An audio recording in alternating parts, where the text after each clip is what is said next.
starting to. Okay, we're good. All right. Hey guys, welcome back to Between Sessions. My name is Ebony Harris. And I'm Elisa Bokeen, and we are two brown chicks changing the face of therapy on both Both sides of sides of the the house. couch. Yes. Welcome back. Thanks for joining us. You know what? Did we mention last time that we still have the minority mental health /25K thing going? I think we did at the end of the last Mm-hmm. broadcast.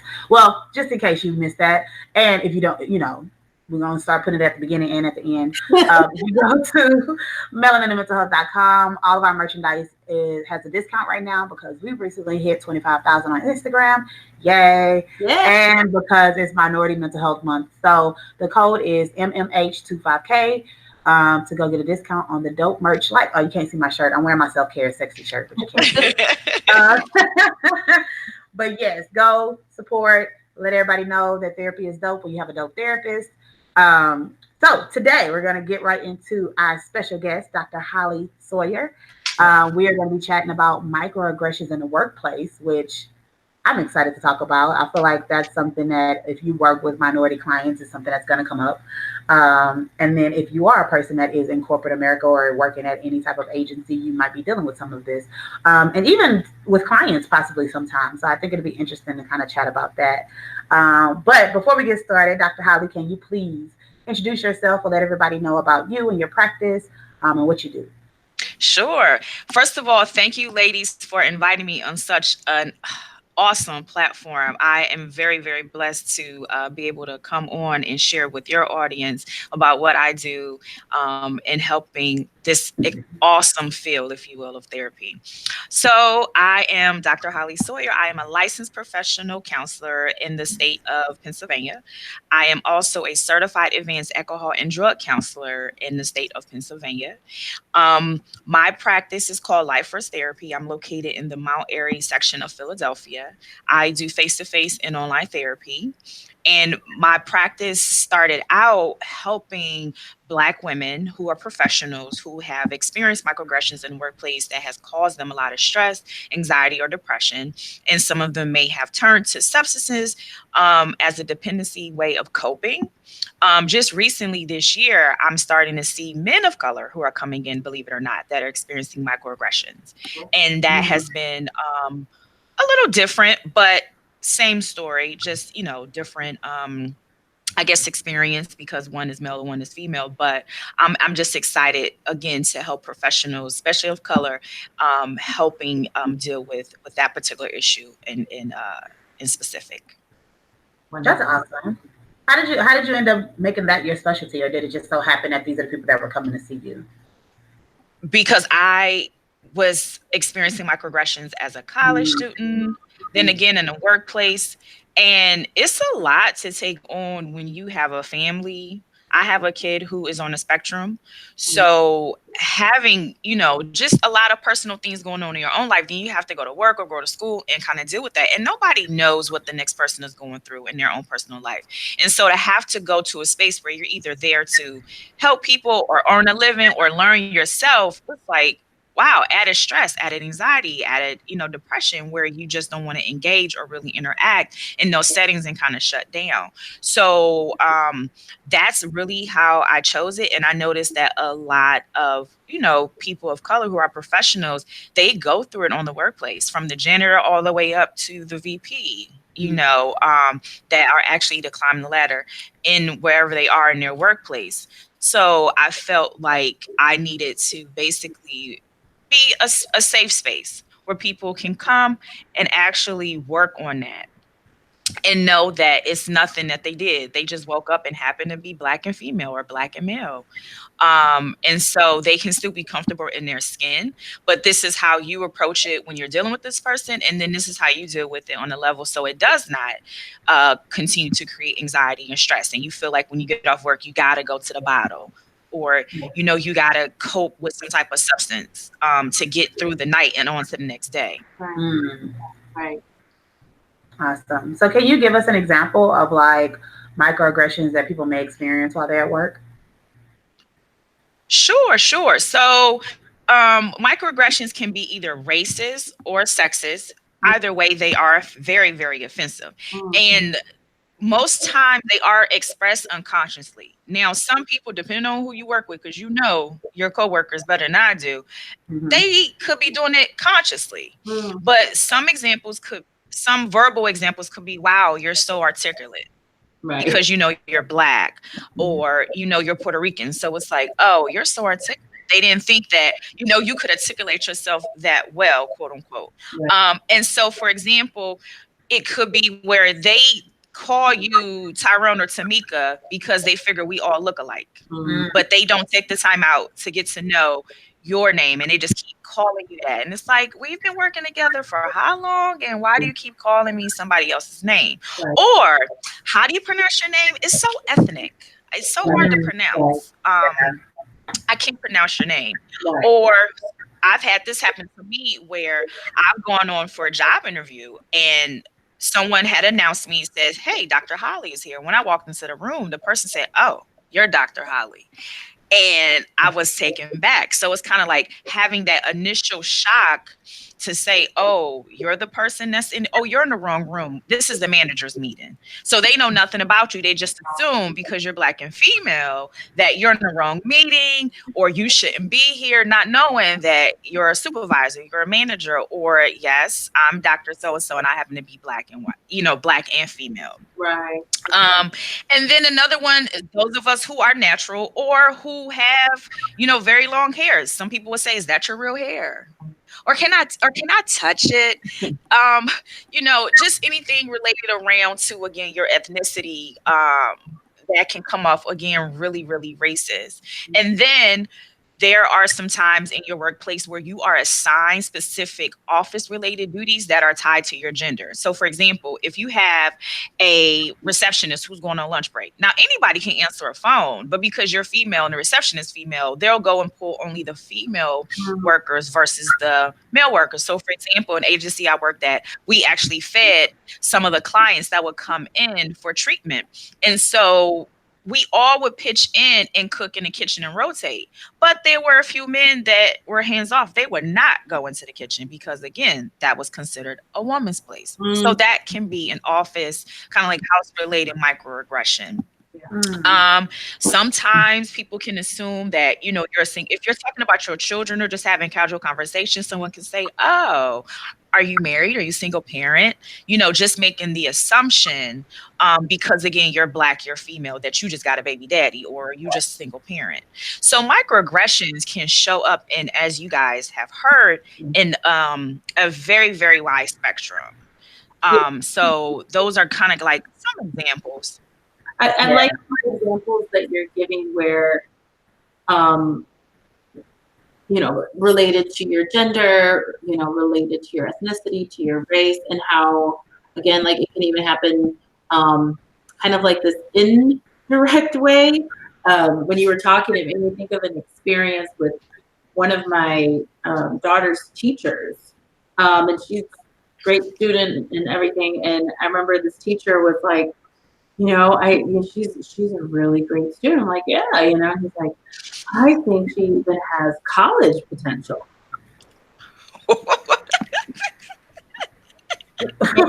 Wow. He said maybe even multiple degrees. I'm like, she get it from her mama, right? Wow. Do you say this to all the parents, right? Like, oh, she may even be able to make it to college. So, yeah, I think what you're describing is kind of that feeling where you're like, are you really? Did you really just say that? You're looking at me like you really think you're giving me a compliment, and I'm looking at you like, are you listening to yourself, sir? Like, yeah, I feel like she probably has college potential too. Like, what? So, yeah, exactly. I think exactly. So off guard is the thing that sometimes you don't even know how to respond. I mean, a lot of times response can be real petty, but you know, in the workplace, it's a little tougher. Yeah, I think that's what you're saying. It's the what, like the confusion is what you feel when somebody says something. Like it's like, wait, what? You're like, what just happened? Right. And so that's what it always feels like, something that's like it's uncomfortable, but it's not overt enough for you to just be able to be like, oh, this is what you're doing. Like it just feels like that kind of blindsided me. Like, where did that come from? Right. Yeah. And then sometimes it's so dumb. Part of you wants to laugh, part of you wants to cuss them out, So, yeah. I'm looking forward to you giving us some tips on how. Sure. So it's like somebody kind of like dumping a bucket of cold water over your head. So you in that initial shock, like, did they just say that? Right. So you kind of stuck for a minute. And so I will say this, that's a good tip, actually, for the ones that you find that are just like ridiculously funny because your coworker is just a jerk. You could laugh it off. But if you feel like it is something that it has to be addressed, because again, you have to work with this person closely in a project or closely in a team type setting, and it is really eating at you where you're not sleeping, and it was something that was very offensive, then I wouldn't suggest approaching it like right dead on. I would literally process it with my therapist first, or at least give it 24 hours, because again, we don't want to be stereotyped or have the microaggression of being the angry Black woman, right? So if we address it then and there, then that is another set upon another set of a microaggression. So I would definitely suggest taking 24 hours to process it if it's something that you really want to address. And then the next day, you can have a conversation and open up by what that person said and let them know that you were offended. Now, their response may not be something that you like, because a lot of times people deny it. Oh, I didn't know that was offensive. And then they become repeat offenders. And now if they become repeat offenders and you're still feeling uncomfortable in that space, then that's when I would do a document trail. I am big for receipts. I would have HR, on the email, and that person's supervisor, if the supervisor is different than your immediate supervisor, to involve to say, hey, listen, this was an incident that happened before and now it's continuing to be ongoing. I would like some mediation, but don't be afraid to let your job know that, you're uncomfortable, that this person is creating anxiety for you, because again, you're going home with the depression, anxiety, or the stress, not that person who set the microaggression. You have to go back there and work, because your option may not be to leave and just quit or leave and get another job. So you want to definitely try to handle the situation the best of your ability, so that you will be able to go back into your workplace. As far as your example that you used with the student teacher, wow, that was so crazy. So for people who just, consciously or quote unquote unconsciously say microaggressions, it's just the way that they really word it. He could have said, listen, your daughter is so smart. I can see her going to Harvard. I can see her going to, Spelman. Have you considered looking at those colleges? Like having an actual conversation with you versus, pointing out the racist, obvious, overtone of that, to say like your daughter is Black and she's smart for being a Black little girl. So yeah, she has college potential. What do you mean? So it's a matter of the person who's actually putting out the microaggression taking a moment to really think about what they're saying and how it may impact another person's feelings, their culture, their ethnicity, their race. So I wanted to kind of talk about both ends, the person who is putting out the microaggression and the person who's receiving it, what can be done on both sides. Okay. That's good to know. That's very good, because it could be difficult. And even like when you said the joking it away type thing, like, oh, ha, that was funny. Or not even that was funny, but like, I'm thinking I would be like, ha, ha, ha, that was ignorant. Like, but like so I can tell you like, that was an ignorant comment. Yeah. But even with that, like, it's like you said, if it continues to come up, it's kind of like, how do I, like, at that point, like, I tried to make it like, okay, we're cool, we have this relationship, I can kind of call you out on it. But if you keep doing it, at some point, like you said, you have to address it or document it. And that could be difficult when you have to work next to this person as well, though. It can be. And I'm glad that you brought that up. But what's more difficult, you having to take, anxiety medication and try to calm yourself, or dealing with this issue head on so that you can get some type of remedy to the situation. Both sides of the coins are going to be very uncomfortable. But at the end of the day, if I got to come here for my livelihood, you're not going to make me uncomfortable. I'm going to do everything I can do. And if you find that you don't have the support of your supervisor, HR, then it's time for EEOC complaint at the end of the day. Because something has to give on both sides. You have to be able to pick what side of the fence you're going to fight on. And I will hope that you will put your mental health first. Because again, we're all out here working. We're trying to, support our families. And everybody doesn't have the option of leaving and starting a business or leaving and just find another job. Some people actually have to wait it out and have some type of transition, or they can't leave because they're so invested.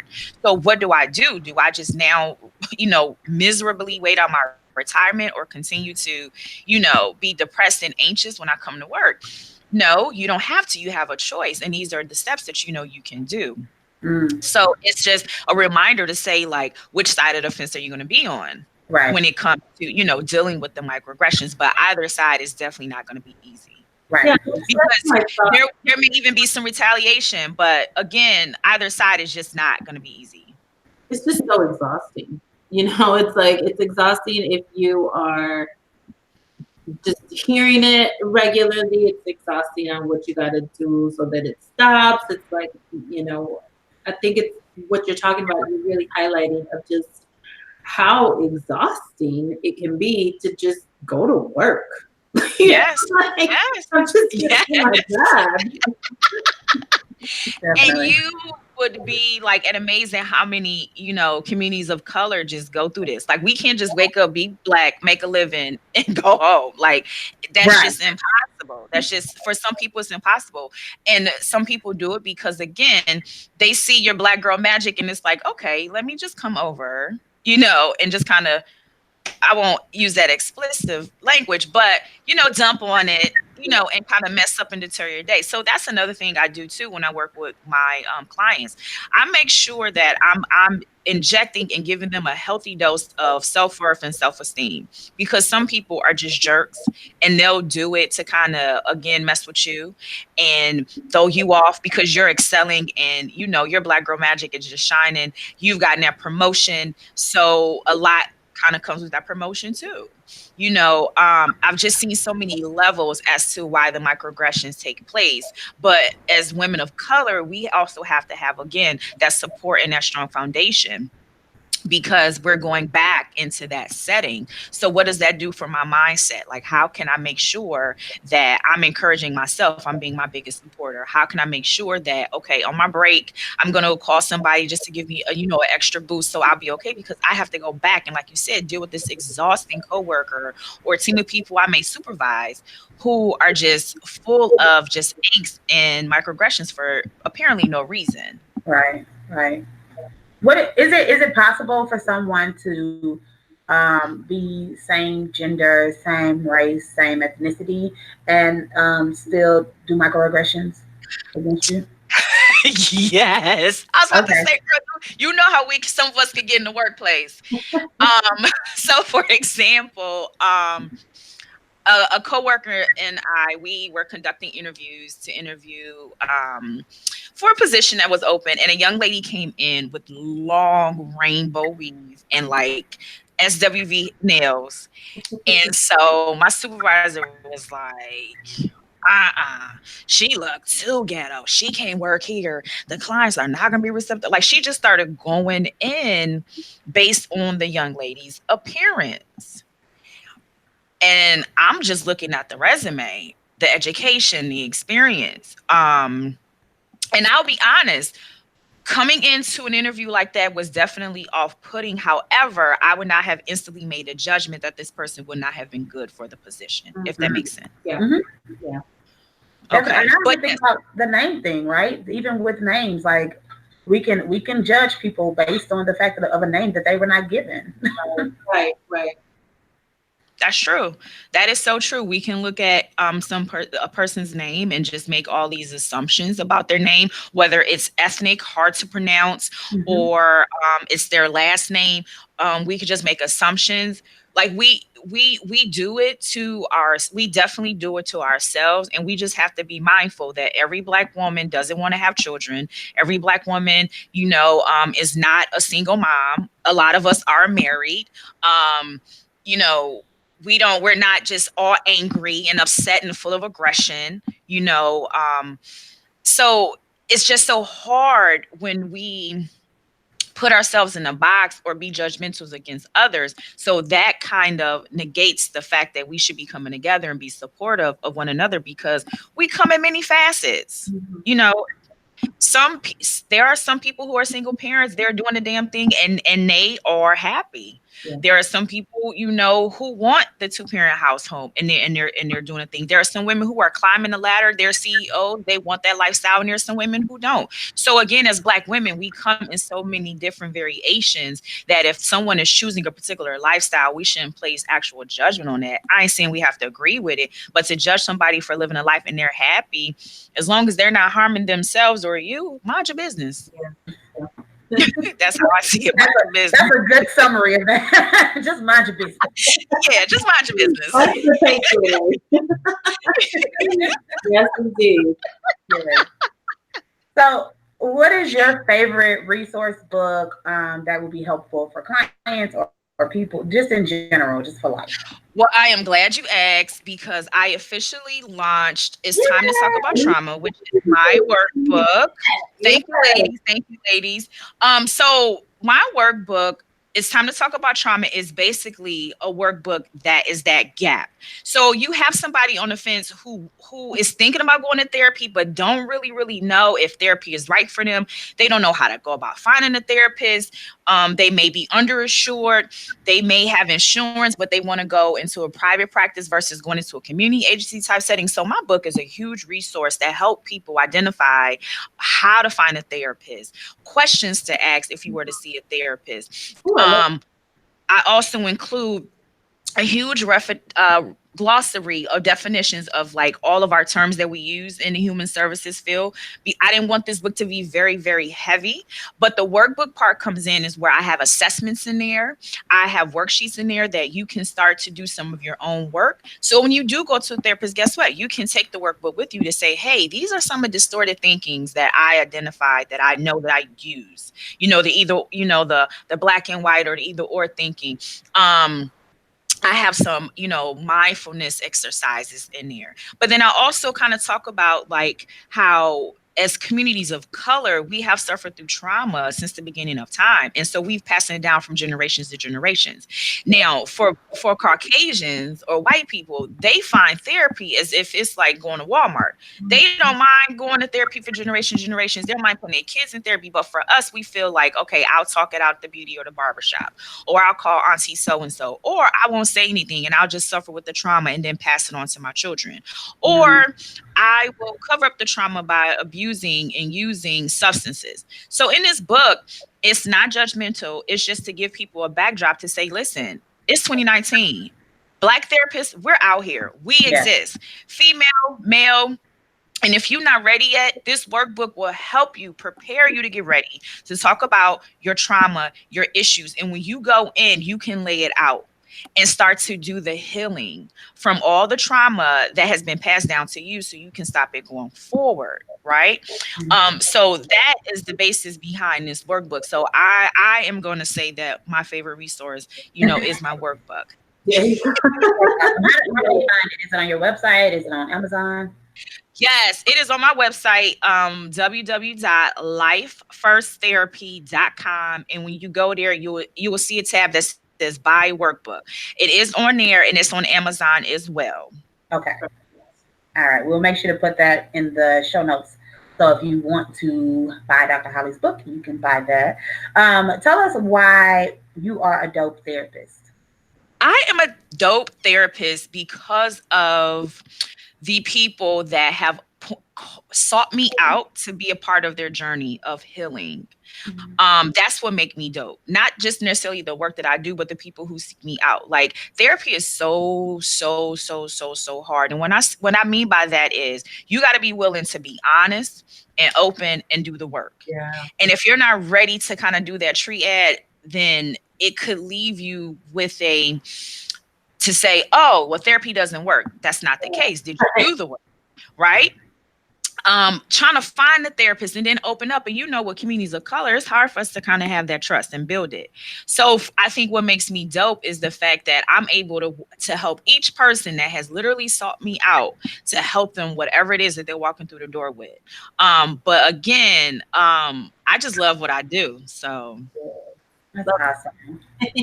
And the final question is, why is therapy dope? Why is therapy dope? Oh my gosh, therapy is dope because you get to shed every single bag that you ever carried around from the time that you realized that you had a bag. Okay.